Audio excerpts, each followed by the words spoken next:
तो welcome back guys. आज हम अपनी इस वीडियो में बात करेंगे डिज्नी प्लस की सीरीज वांडा विजन के बारे में। तो काफी लंबे इंतजार के बाद आखिर मार्वल ने लॉन्च कर ही दिया वांडा विजन का ऑफिशियल ट्रेलर। और इस न्यू सीरीज में हमें कुछ पुराने कैरेक्टर्स दोबारा से देखने को मिल सकते हैं जो हमें काफी टाइम से मार्वल की मूवीज में नहीं देखने को मिले थे। और ये सीरीज हमें दिसंबर 2020 में डिज्नी प्लस प्रीमियम पर देखने को मिल सकती है और इसमें 6 एपिसोड होंगे। ये सीरीज MCU की पहली टीवी सीरीज है जो फेज 4 में होगी। तो दोस्तों, मेरा नाम है शिवम और बिना किसी बकवास के, जो कि मैं नहीं करता, तो वीडियो को शुरू करते हैं। बस उससे पहले सब्सक्राइब के लाल लाल बटन पर क्लिक करके घंटे को बजा दो। तो चलिए guys, let's begin.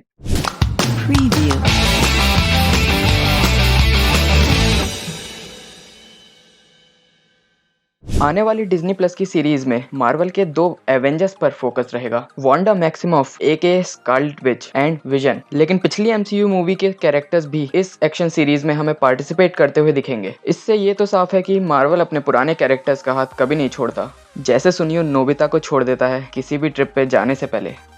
By the way, Wanda vision को मार्वल का सबसे वाइल्डेस्ट प्रोजेक्ट बोला जा रहा है। अब इस बात में कितना सच है ये तो इस सीरीज को देखने के बाद ही पता चलेगा। जैसा कि हमें ट्रेलर में दिख रहा है, स्कारलेट विच की रियलिटी वार्पिंग एबिलिटीज, और जिससे ये पॉसिबल हो सकता है कि हमें अल्टरनेट टाइमलाइन से रिलेटेड भी कुछ देखने को मिले। एक थ्योरी के बेसिस पर शायद मार्वल इस अपॉर्चुनिटी का यूज करके अल्ट्रॉन और क्विक सिल्वर को रिवाइव कर सकता है, लेकिन उनका वापस आना थोड़ा नामुमकिन सा है। पर मार्वल कुछ हैंडफुल कैरेक्टर्स को वापस लाने की फिराक में है। वांडा विजन के बारे में अब तक जो कुछ भी सामने आया है उसे देखने से लग रहा है कि मेनली ये शो एग्जिस्टिंग कैरेक्टर पर ही ज्यादा फोकस करेगा, लेकिन इस सीरीज में एक नया कैरेक्टर भी देखने को मिल सकता है जिसका रोल कैथरीन हान प्ले करेंगी, जो ट्रेलर में हमें एज अ नॉइजी नेबर के रूप में दिखाया गया है। एक और थ्योरी के अकॉर्डिंग वो असल में मार्वल कॉमिक्स में वांडा की मेंटोर अगाथा हार्कनेस हो सकती है। वैसे इसके अलावा जिन बाकी कैरेक्टर्स को आइडेंटिफाई किया गया है वो काफी फेमिलियर फेसेस ही होंगे, जिन्हें हम पहले भी मार्वल मूवीज में देख चुके हैं।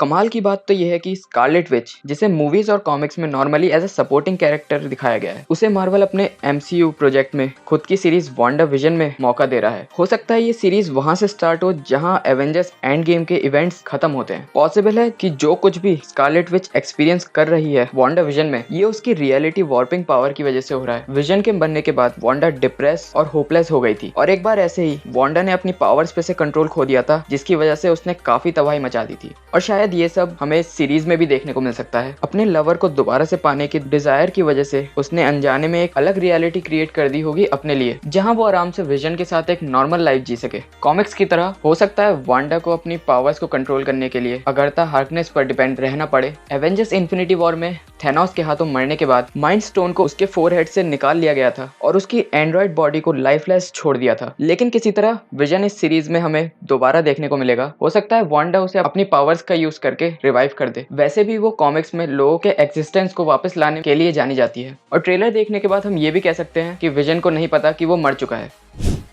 वैसे जिमी वू का स्कारलेट विच और विजन से कोई लेना देना नहीं है, बट इस शो में हमें वो एक इंपॉर्टेंट रोल में देखने को मिल सकता है। कॉमिक्स में वो एक एक्सपीरियंस्ड शील्ड एजेंट है, लेकिन MCU ने उसे एक FBI एजेंट में बदल दिया, जिसका प्राइमरी पर्पस था एंटमैन एंड द वॉस्प में कॉमेडिक रिलीफ प्रोवाइड कराना। और वो वापस आएगा वांडा विजन में, लेकिन एज अ स्वॉर्ड एम्प्लॉय, एक ऑर्गेनाइजेशन जो दुनिया को एक्स्ट्रा टेरेस्ट्रियल खतरों से बचाने के लिए डेडिकेटेड है। MCU में वापस आने वाले कैरेक्टर्स में से वो ही ऐसा कैरेक्टर है जो ट्रेलर में प्रेजेंट नहीं था, इसलिए इस बारे में हम बहुत कम जानते हैं कि वो असल में स्वॉर्ड में कर क्या रहा है। मोनिका रैम्ब्यू, जिसे कैप्टन मार्वल में मारिया रैम्ब्यू की बेटी के कैरेक्टर में दिखाया था। मार्वल कॉमिक्स में मोनिका पहली फीमेल कैप्टन मार्वल, एक क्लासिक एवेंजर और एक सुपर हीरो थी जिसके पास different type of electromagnetic energy में ट्रांसफॉर्म होने की एबिलिटी थी। और कैप्टन मार्वल 2 का वेट करने की बजाय लोगों को वो फिर से वांडा विजन में देखने को मिलेंगी। हो सकता है इसमें मोनिका स्वॉर्ड की मेंबर हो। ट्रेलर में मोनिका को हवा में उड़ते हुए और एक ब्लू एनर्जी बैरियर के बाहर निकलकर गिरते हुए दिखाया है। ये हो सकता है कि मोनिका उस जगह चली गई थी जहां स्कारलेट विच और विजन हो, लेकिन एक अनसीन फोर्स ने उसे बाहर फेंक दिया। यहाँ ऐसा भी हो सकता है कि वांडा की पावर्स से मोनिका की हिडन एबिलिटीज भी एक्टिवेट हो जाएं। अगर ऐसा हुआ तो वांडा विजन में मिलने वाली पावर्स की वजह से कैप्टन मार्वल 2 में मोनिका को as a full flash superhero के रूप में दिखा सकते हैं।